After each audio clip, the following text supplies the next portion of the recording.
Egg Nog, not an episode. Hi, this is Daniel J. Lewis from the Audacity to podcast.com. There's no episode of the show this week, but I do want to tell you about something that I've started last year that's a little yearly tradition that I invite you to participate in with me. I love eggnog. I've grown up since a kid. One of the best traditions in my family was we would set up the Christmas tree the Sunday after Thanksgiving, and we would get eggnog while we were decorating the tree. And that was our tradition. That was the first eggnog of the year. And then we'd get eggnog for Christmas time. We'd have eggnog while we opened our presents on Christmas Day. We'd have eggnog Christmas night. We'd have eggnog around Christmas time. I loved eggnog. Interestingly, I don't like eggnog flavored things, but just eggnog by itself, I like. The standard for me for eggnog growing up was Smith's eggnog. I had a particular flavor that's really delicious, and I like cooking things. So a while back, several years ago, I had the goal of making good eggnog. I tried several recipes and just couldn't find something that really worked. I'd like certain elements of one recipe, certain elements of another. I get some ideas from one, get some ideas from another.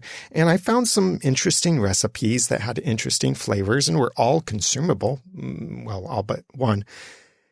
And yet they had things I didn't like about them, and certain things that made them more difficult to make as well. Like the whole separating eggs thing and then having leftover egg whites to have to mess with.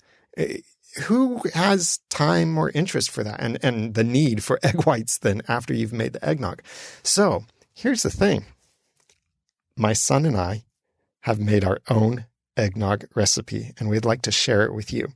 So if you go to the audacity2podcast.com/eggnog, you can get our eggnog recipe. Now, you might think this is a sales pitch, and you would be partially true. When you go to that page, yes, you can put in a price there.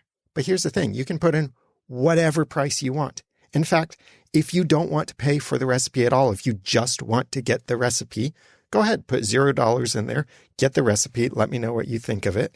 And there's a couple fun pictures and a little story that goes along with the recipe too. And the recipe is available in multiple printable formats, like a recipe card size, a full page size, so that you can have it however you need it for your kitchen. And it's an easy recipe. It uses the whole egg. Well, not the eggshell, obviously, because I'm not weird like that. It uses the whole egg. You don't have to separate the egg whites or anything like that. You don't have leftover egg.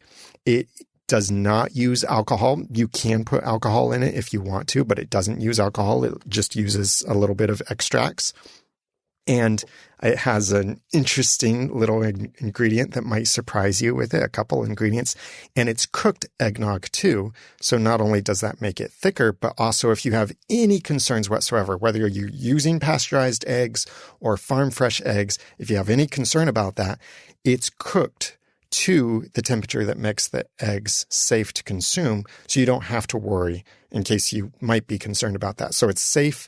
It's delicious. It's creamy. There's some slight variation that you can do on it, like add a little bit more sugar to make it sweeter, or cook it just a tiny bit longer, like 30 seconds longer or a minute longer to make it thicker. It's really good. You can put alcohol in it if you want to. I think it's better without it, but it's really up to you. And it's delicious. And here's the thing that I realized: this was finally the winner of all of these recipes I tried with alcohol, without alcohol, with interesting ingredients and everything before. And I'd always bring them to my family in multiple little jars, and I'd have them do a taste test and then compare it to Smith's. And I just couldn't beat Smith's eggnog until this recipe. I made this recipe for my family, my siblings, my parents, and we had Smith's eggnog too. And I had them compare it, and they all said, this one is better. This new recipe is better than Smith's. Now, Smith's is still good. Yeah, we all still like Smith's in my family. I like many different kinds of eggnogs for sure. But this recipe is just so good. I really like it. And I love the Christmas time because I make it with my little boy, and it's pretty easy to make. It takes about 45 minutes to make. It's best to refrigerate overnight at least, but I think it really starts tasting better after 2 days of sitting in the refrigerator. But if you really want to, you could make it, chill it immediately with an ice bath, or even maybe put some ice in it if you're a savage like that. And you could enjoy it that very night. But I think it really absorbs the flavor of the spices and everything else that's in it, which isn't much. I think it really absorbs that after 2 days at least in the refrigerator. So if you want to try this recipe, and maybe try it instead of listening to an episode of the Audacity to Podcast this week, please go to theaudacitytopodcast.com/eggnog. And if you get the recipe and don't pay anything for it, that's totally okay. If you use the recipe and realize this is really good and you think it's worth something to you, having a recipe that maybe you love as much as I love it, then I totally invite you to go back to that same page, theaudacitytopodcast.com/eggnog, and repurchase it for whatever it's worth to you. It could be $5, $1, $20, $100. Hey, if it's worth $1,000 to you, I will not complain about that. But if you just want the recipe and pay nothing for it, I don't mind that at all. You will get put on a separate email list for only the eggnog, and you have the option of joining my normal email list if you want to. But I use that eggnog list. Well, actually, I haven't used it yet, but I have a separate list specifically in case I want to put out an update to the recipe or tips, or maybe you send back an idea of, oh, this is really good if you tweak it this way, and you're looking for this kind of flavor, just tweak the recipe this little way. That might be something that then I can share with the other people who have gotten the recipe as well. So that's not a marketing email list. That's just the purpose of that is just let you know about updates to the recipe or something interesting about it. But if you want to check it out and enjoy some delicious eggnog too this year, and especially the fun of making it yourself, then please check it out at theaudacitytopodcast.com/eggnog.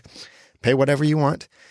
And this could be an opportunity for you to give back to the Audacity to Podcast too. If you feel the content that I've given for free through the Audacity to Podcast for more than 10 years now, I know I've taken a long hiatus, but for all of these years of the Audacity to Podcast, the resources and information I've put out, if you feel this is worth something to you, maybe you don't even like eggnog, but this is an opportunity that if you feel the Audacity to Podcast is worth something, you could go get the eggnog recipe and pay whatever you feel the recipe is worth, whatever you feel the Audacity to Podcast is worth to you. You could look at it like that. So check it out at theaudacitytopodcast.com/eggnog. And who would have thought that I could talk for about 8 minutes about eggnog? I like eggnog. I would be drinking some as I'm working on this recording, except I'm already full from eggnog today. So it's good eggnog. I like it. Check it out at theaudacitytopodcast.com/eggnog.